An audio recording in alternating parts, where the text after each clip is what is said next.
नमस्कार दोस्तों, स्वागत है आप सभी का हमारे यूट्यूब चैनल ऑब्जेक्टिव सेंटर पर। इस वीडियो में हम लोग पढ़ेंगे धातु विज्ञान यानी कि मेटलर्जी के बारे में पढ़ेंगे। तो जितने लोग लाइव देख रहे हैं वो लोग वीडियो को शेयर कर दें अपने दोस्तों के साथ, और जो भी लोग हमारे चैनल पर नए हैं वो लोग चैनल को सब्सक्राइब कर लें। चलिए हम लोग शुरू करते हैं।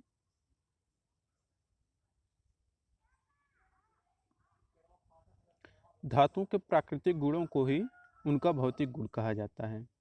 मतलब वो जिस रूप में रहते हैं वो उनका भौतिक गुण होता है। प्राकृतिक गुणों को ही हम लोग उनका भौतिक गुण कहते हैं। नेक्स्ट है कि इंजीनियरिंग में धातु का बहुत ही अधिक महत्व होता है, क्योंकि छोटे से छोटा पुर्जा व बड़ी से बड़ी मशीन प्रायः धातु की ही बनाई जाती है। नेक्स्ट है, प्रत्येक धातु का अपने आयतन के अनुसार कुछ भार निश्चित होता है। भाई जाहिर सी बात है, अगर कोई भी धातु है उसका भार और आयतन तो होगा ही होगा, जगह घेरेगा ही। नेक्स्ट है, सीसा सबसे भारी व एल्युमिनियम सबसे हल्की धातु होती है।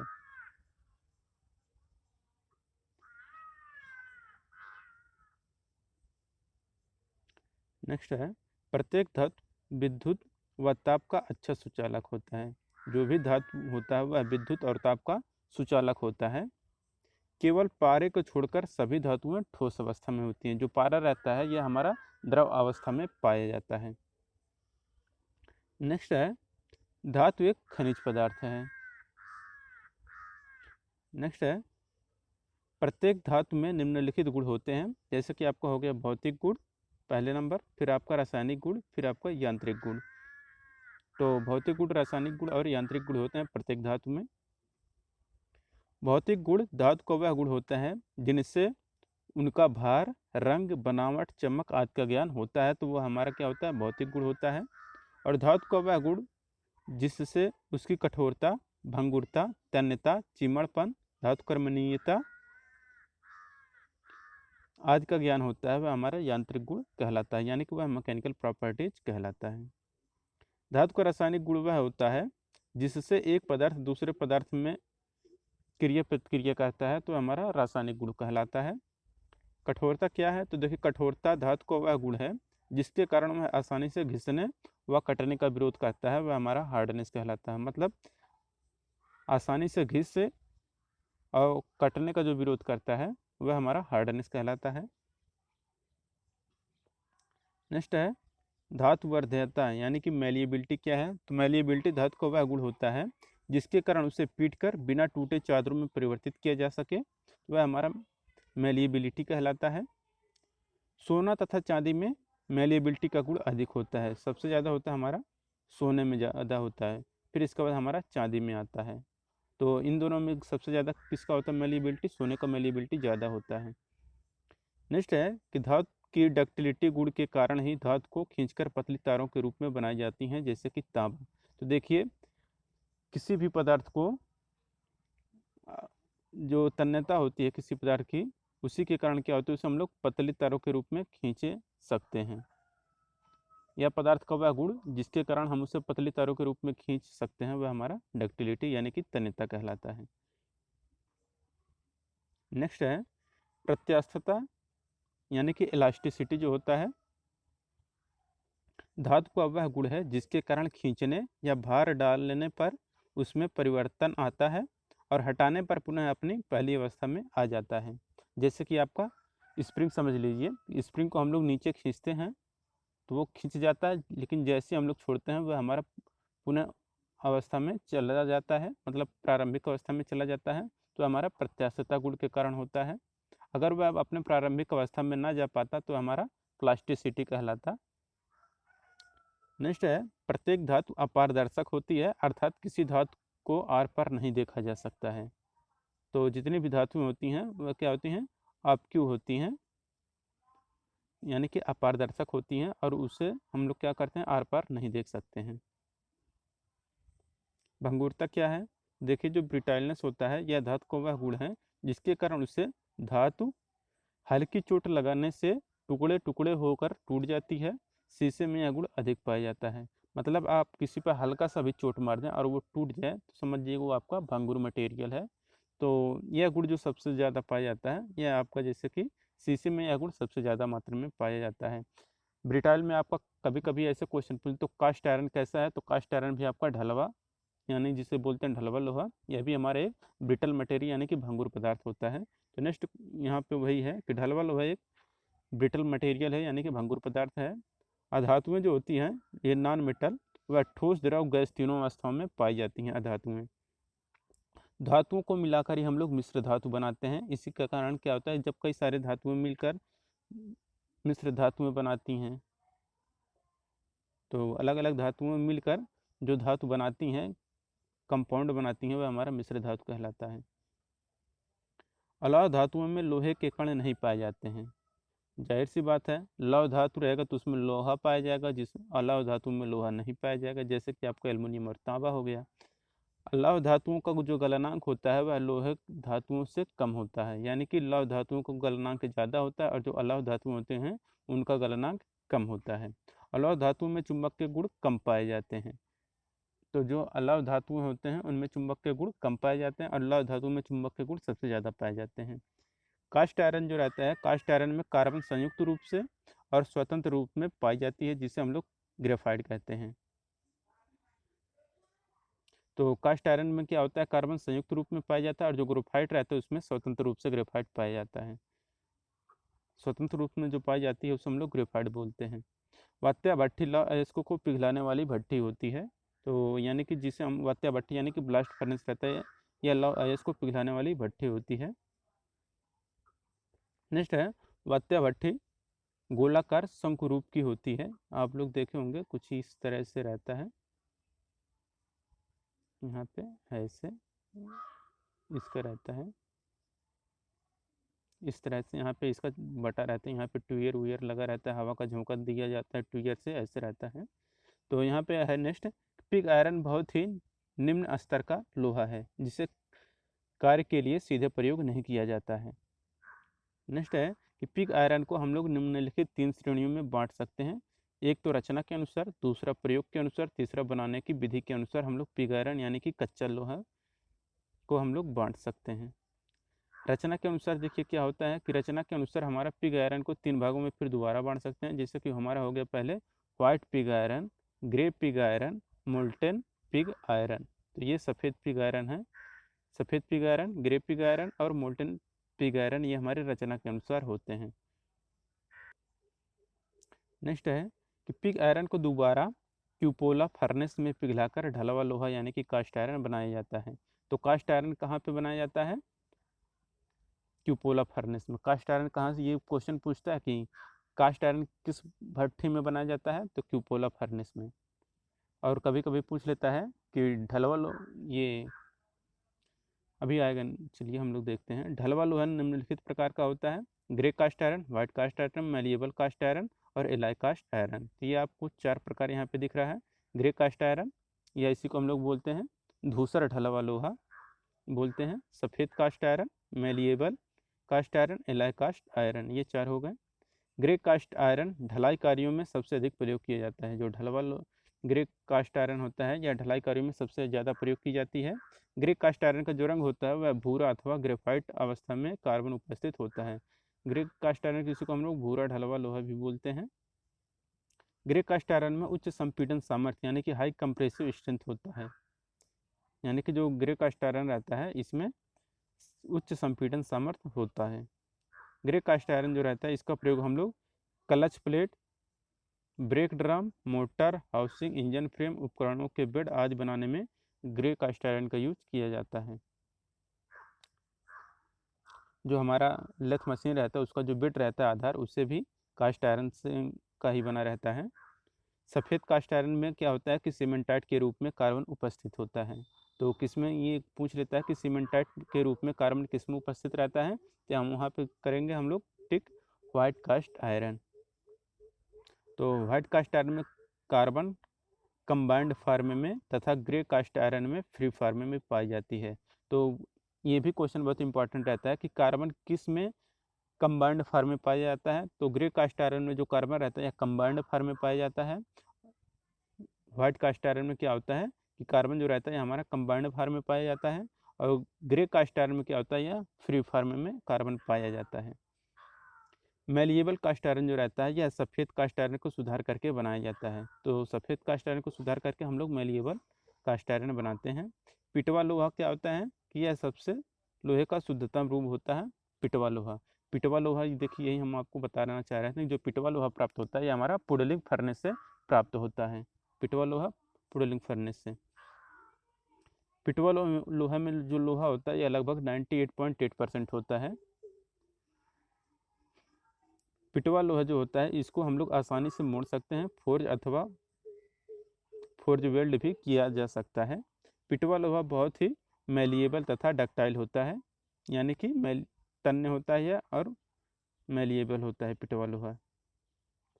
पिटवा लोहा को हम लोग पुडलिंग फर्नेस में सफ़ेद कास्ट आयरन तथा पिग आयरन के पूर्ण चूर्ण को मिलाकर बनाया जाता है। तो यही है कि पिटवा लोहा किस भट्ठी से प्राप्त किया जाता है, तो पुडलिंग भट्ठी से हम लोग पिटवा लोहा प्राप्त करते हैं। नेक्स्ट है पिटवा लोहे का प्रयोग जंजीर, हुक, कृषि औजार और जलयान का बाहरी भाग आदि बनाने के लिए हम लोग पिटवा लोहे का प्रयोग करते हैं। पिटवा लोहे को हम लोग हार्ड व टेम्पर नहीं किया जाता है। तो पिटवा लोहे को हम लोग हार्ड व टेम्पर नहीं कर सकते हैं, लेकिन हम लोग उसे केस हार्ड कर सकते हैं। पिटवा लोहे की जो बनावट होती है हमारा रेशेदार यानी कि फाइबर से होती हैं। तो पिटवा लोहे का जो स्ट्रक्चर होता है यह फाइबर से होता है, रेशेदार होता है। इस्पात में लोहे व कार्बन का मिश्रण होता है, जो स्टील रहता है जिसे इस्पात बोलते हैं हम लोग।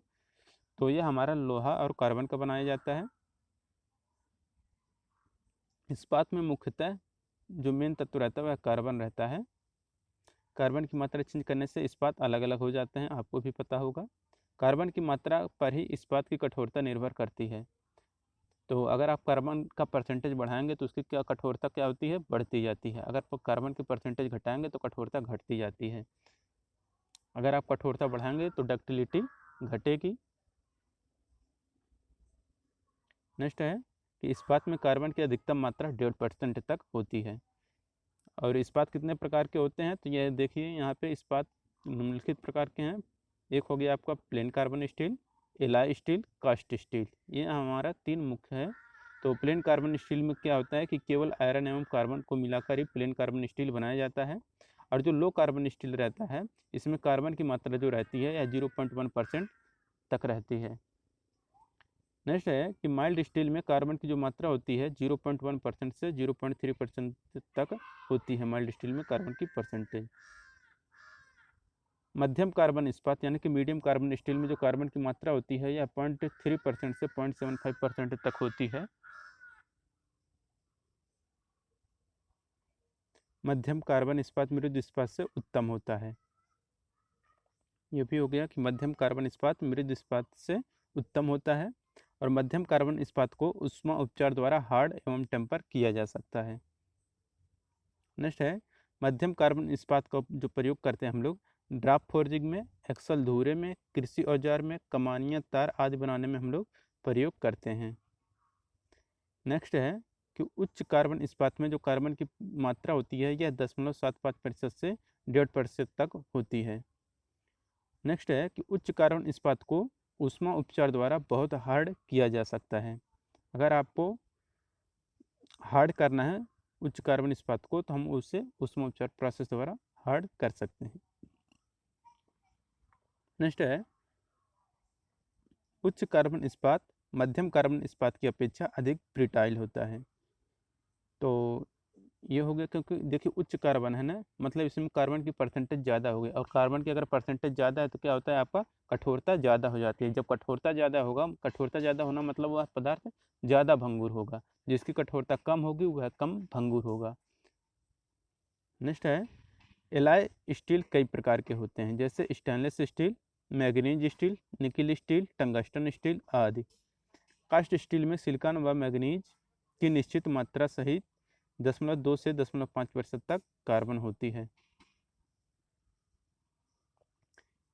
कास्ट स्टील कास्टिंग के लिए प्रयोग किया जाता है। कास्ट स्टील है कास्टिंग के लिए यूज किया जाएगा। कार्बन स्टील निम्नलिखित 4 प्रकार के होते हैं। कौन कौन से? एक होता है डेड माइल्ड स्टील, एक होता है माइल्ड स्टील, नेक्स्ट है आपका मीडियम कार्बन स्टील, और इसके बाद है चौथा आपका हाई कार्बन स्टील। तो ये हो गए हमारे 4 प्रकार। कौन कौन से? Dead mild steel, mild steel, medium carbon steel, high carbon steel. Steel से अस्थायी चुंबक बनाए जाते हैं। जो अस्थायी चुंबक किसके बनाए जाते हैं? स्टील के बनाए जाते हैं। ये क्वेश्चन बहुत अक्सर पूछा जाता है। नेक्स्ट है, इस्पात का जो गलनांक होता है ये हमारा 1300 डिग्री सेल्सियस से 1400 डिग्री सेल्सियस के बीच होता है। जो मेल्टिंग पॉइंट रहता है 1300 डिग्री सेल्सियस से 1400 डिग्री सेल्सियस के बीच होता है। इस्पात बनाने की जो विधियाँ होती हैं वह हमारा बेसेमर प्रोसेस द्वारा भी हम लोग इस्पात बना सकते हैं, ओपन हर्थ प्रोसेस द्वारा भी बना सकते हैं, सीमेंटेशन प्रोसेस द्वारा भी बना सकते हैं, और एक क्रूसिबल प्रोसेस द्वारा भी हम लोग इस्पात यानी कि स्टील बना सकते हैं। लोहे में कार्बन फ्री या कंबाइंड दोनों तरह से उपस्थित रहते हैं। तो जो लोहे में कार्बन रहता है या फ्री या कंबाइंड दोनों तरह से उपस्थित रहते हैं। फ्री कार्बन को हम लोग ग्रेफाइट के नाम से जानते हैं। तो ग्रेफाइट में क्या होता है? कार्बन फ्री फॉर्म में रहता है। नेक्स्ट है, फेराइट को अल्फा आयरन भी कहते हैं। जो फेराइट रहता है उसे हम लोग अल्फा आयरन के नाम से भी जानते हैं, तथा यह व्यावहारिक रूप से शुद्ध आयरन होता है। फेराइट बहुत नर्म होता है, मैलिएबल और डक्टाइल भी होता है। नेक्स्ट है, जिस स्टील में कार्बन 0% से 0.8% तक होता है उसे हम लोग हाइपोयूटेक्टाइड स्टील कहते हैं।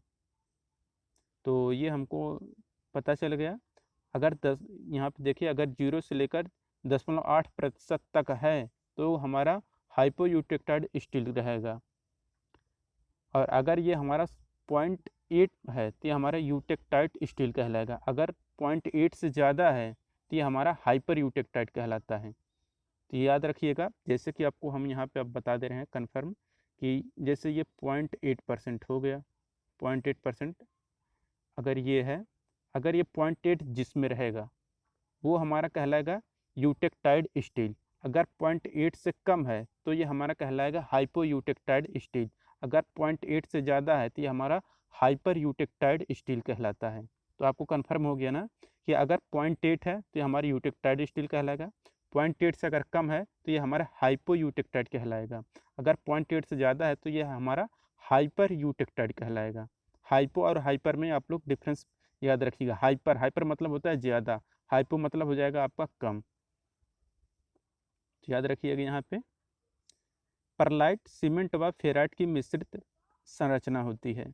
तो जो परलाइट रहता है या सीमेंटाइट व फेराइट का मिश्रित संरचना होता है। परलाइट को यूटेक्टाइड स्टील भी हम लोग बोलते हैं। देखिए ये जो यूटेक्टाइड स्टील रहता है ये हमारा 0.8% इसमें रहता है। 87% फेराइट तथा 13% सीमेंटाइट, ये दोनों अगर इस रेशियो में मिला दिया जाए, जैसे फेराइट 87% है और सीमेंटाइट जो रहते हैं 13% अगर है, तो ये हमारा दोनों मिलकर क्या बनाते हैं? परलाइट बनाते हैं। या इसी को कोई कोई अंग्रेजी में पढ़ते हैं पियर लाइट भी पढ़ते हैं, कोई इसे परलाइट पढ़ते हैं। सीमेंटाइट जो होता है यह अत्यंत कठोर यानी कि हार्ड और ब्रिटल मटेरियल होता है। अगर वह कठोर है, देखिए जहाँ जहाँ हार्ड रहेगा, जब हार्ड है तो समझ जाइए वो ब्रिटल होगा ही होगा। तो सीमेंटाइट जो रहता है ये हमारा हार्ड और ब्रिटल होता है। और सीमेंटाइट में कार्बन की जो परसेंटेज होती है हमारा 6.5% तक होता है।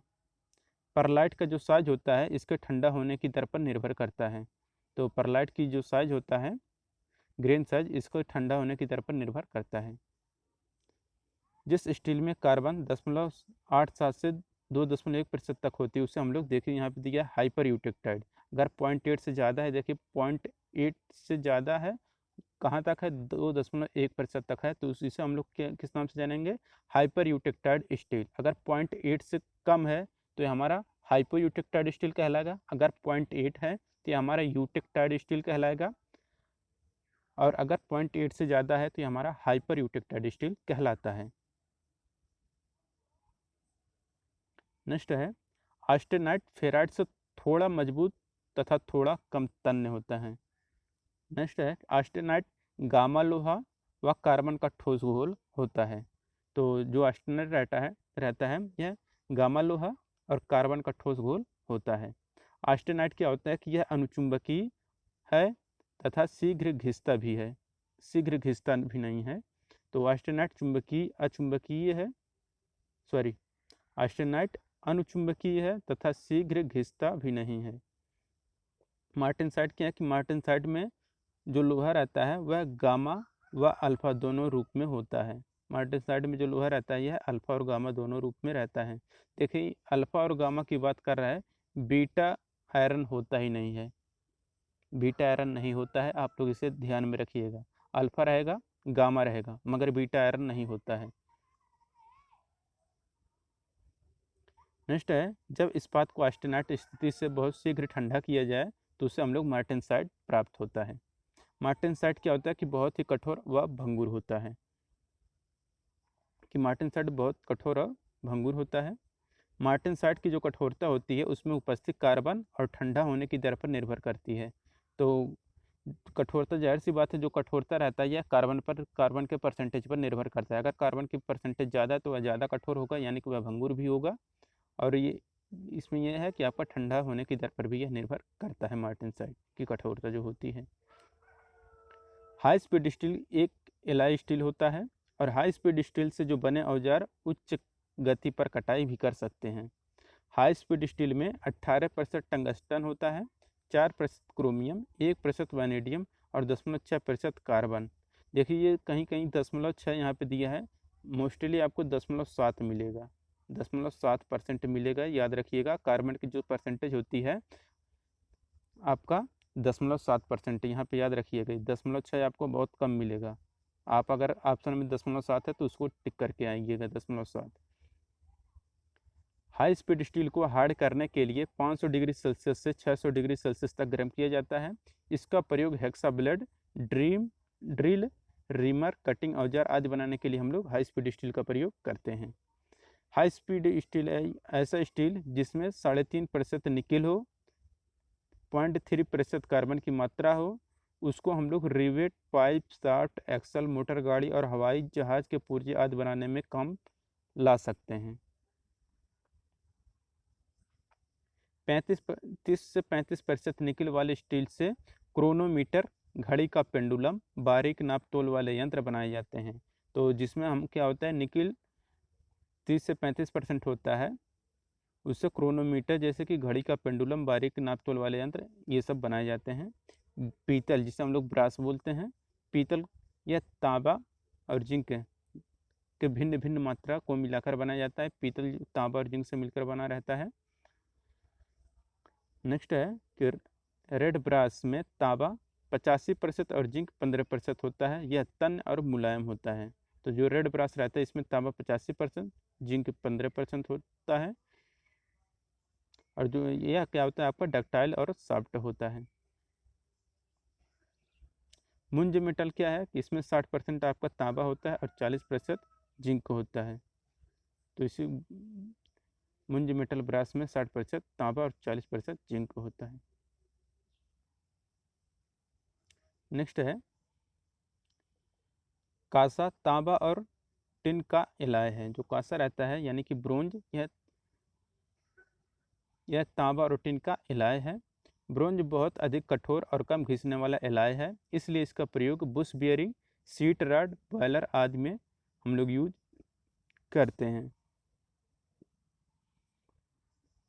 फास्फोरस ब्रोंज में लगभग 93% तांबा, 6% टिन और 1% फास्फोरस होता है। फास्फोरस ब्रोंज का प्रयोग bearing, gear, worm wheel, pump के पार्ट आदि बनाने के लिए हम लोग प्रयोग करते हैं। गन मेटल एलॉय में 88% तांबा, 10% टिन, 2% जिंक होता है। यह एलॉय बहुत कठोर और चिमड़पन यानी कि टफ होता है। व्हाइट मेटल प्रायः टिन, लेड, तांबा, कैडमियम धातुओं का एलॉय है। जो व्हाइट मेटल रहता है वह टिन, लेड, तांबा और कैडमियम धातुओं का एलॉय रहता है। व्हाइट मेटल को हम लोग बियरिंग मेटल भी कहते हैं। तो बियरिंग मेटल यानी कि व्हाइट मेटल के नाम से भी जाने जाते हैं। नेक्स्ट है कि टिन बेस व्हाइट मेटल में 80 से 85% टिन होता है, 10% एंटीमनी होता है और 5% हमारा तांबा होता है। टिन बेस व्हाइट मेटल को हम लोग बैबिट मेटल भी कहते हैं। तो ये अक्सर पूछा जाता है कि बैबिट मेटल किसे कहते हैं। तो जो टिन बेस व्हाइट मेटल होते हैं उसी को हम लोग बैबिट मेटल कहते हैं। याद रखिएगा बैबिट मेटल कि टिन बेस व्हाइट मेटल को हम लोग बैबिट मेटल कहते हैं। टिन बेस व्हाइट मेटल का प्रयोग तेज गति व कम दाब वाले बियरिंग बनाने के लिए यूज करते हैं। और जो होता है लेड बेस व्हाइट मेटल रहता है, तो लेड बेस व्हाइट मेटल में क्या होता है कि आपका 10 से 30% शीशा होता है यानी कि लेड, 10 से 50% आपका टिन होता है और 10 से 15% आपका एंटीमनी व शेष क्या रहता है आपका तांबा रहता है। जर्मन सिल्वर में तांबा आपका 60%, निकिल आपका 30%, जस्ता आपका 10% होता है। इसे निकिल सिल्वर भी कहते हैं। देखिए यहाँ पे कुछ लोग कंफ्यूज हो जाते हैं कि जर्मन सिल्वर अगर नाम है तो इसमें सिल्वर भी होगा, कुछ लोग ये सोचते हैं, लेकिन ये ऐसा बिल्कुल नहीं है कि इसमें नाम है सिर्फ जर्मन सिल्वर है लेकिन इसमें सिल्वर नहीं होता है। तो अक्सर ये क्वेश्चन बन जाता है कि जर्मन सिल्वर में सिल्वर की मात्रा कितनी होती है, तो आप कहीं वहाँ पे टिक करके आएंगे 0% आपको ऑप्शन में मिलेगा, तो आपको 0% टिक करके आना रहेगा कि जर्मन सिल्वर में सिल्वर की मात्रा 0% होती है। देखिए जर्मन सिल्वर का प्रयोग हम लोग आभूषण व सजावट आदि के सामान और प्रतिरोध वायर आदि बनाने के लिए करते हैं। क्रोमियम स्टील एलॉय में जो क्रोमियम की मात्रा होती है वह 2% तक होती है क्रोमियम की मात्रा। स्टील में क्रोमियम मिलाने से क्या होता है, कठोरता यानी कि हार्डनेस बढ़ता है। क्रोमियम स्टील से साधारणतः कटिंग औजार, बॉल बेयरिंग, रोलर बेयरिंग बनाए जाते हैं। स्टेनलेस स्टील क्या है कि स्टेनलेस स्टील एलॉय में 8% आपका निकिल होता है, 18% आपका क्रोमियम होता है, 0.2 से 1% तक आपका कार्बन होता है। स्टेनलेस स्टील में आपका जंग नहीं लगता है और ना चुंबक अपनी ओर खींचता है। तो स्टेनलेस स्टील जो रहता है इसमें जंग भी नहीं लगता है यानी कि कोरोजन रेजिस्टेंस होता है और यह चुंबक अपनी ओर खींचता भी नहीं है। नेक्स्ट है स्टेनलेस स्टील का प्रयोग हम लोग कटिंग टूल, घरेलू औजार यानी कि बर्तन, हवाई जहाज़ों और घड़ी के पुर्जे आदि बनाने के लिए हम लोग स्टेनलेस स्टील का प्रयोग करते हैं। नेक्स्ट है मैग्नीज स्टील में 11% से 15% तक मैग्नीज और 1% कार्बन होता है। नेक्स्ट है कि मैग्नीज स्टील बहुत अधिक कठोर होता है और आसानी से नहीं ढाला जा सकता है। तो मैग्नीज स्टील जो रहता है यह बहुत ही कठोर होता है और इसे हम लोग आसानी से ढाल नहीं सकते हैं। मैग्नीज स्टील को हम लोग फोर्ज व मशीनिंग करना काफ़ी कठिन होता है, मतलब इसे बहुत कठिन होता है कि बहुत अधिक कठोर होता है, इसलिए इसे हम लोग ढाल भी नहीं सकते हैं, फोर्ज भी नहीं कर सकते हैं और मशीनिंग करना भी कठिन होता है, यानी कि फोर्ज और मशीनिंग करना कठिन होता है। नेक्स्ट है कि मैग्नीज स्टील बहुत कठोर होने के कारण इसका प्रयोग हम लोग कनेक्टिंग रॉड में करते हैं, रेलवे क्रॉसिंग के गेट में भी करते हैं और रेलवे की पटरी आदि बनाने में हम लोग मैग्नीज स्टील का प्रयोग करते हैं। तो दोस्तों अगर वीडियो आपको पसंद आया हो तो वीडियो ईमानदारी के साथ अपने दोस्तों के साथ शेयर कर दें।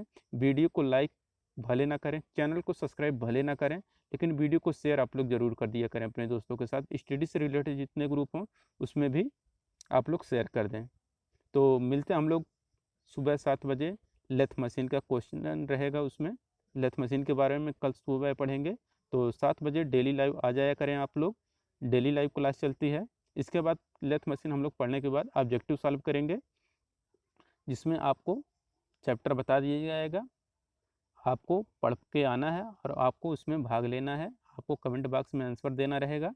तो लाइव क्लास में आप लोग ज़रूर ज्वाइन होइएगा, ऑब्जेक्टिव सारे क्वेश्चन लाएंगे आप लोगों के लिए। मिलते हैं नेक्स्ट वीडियो के साथ 7 बजे कल सुबह में। Thank you.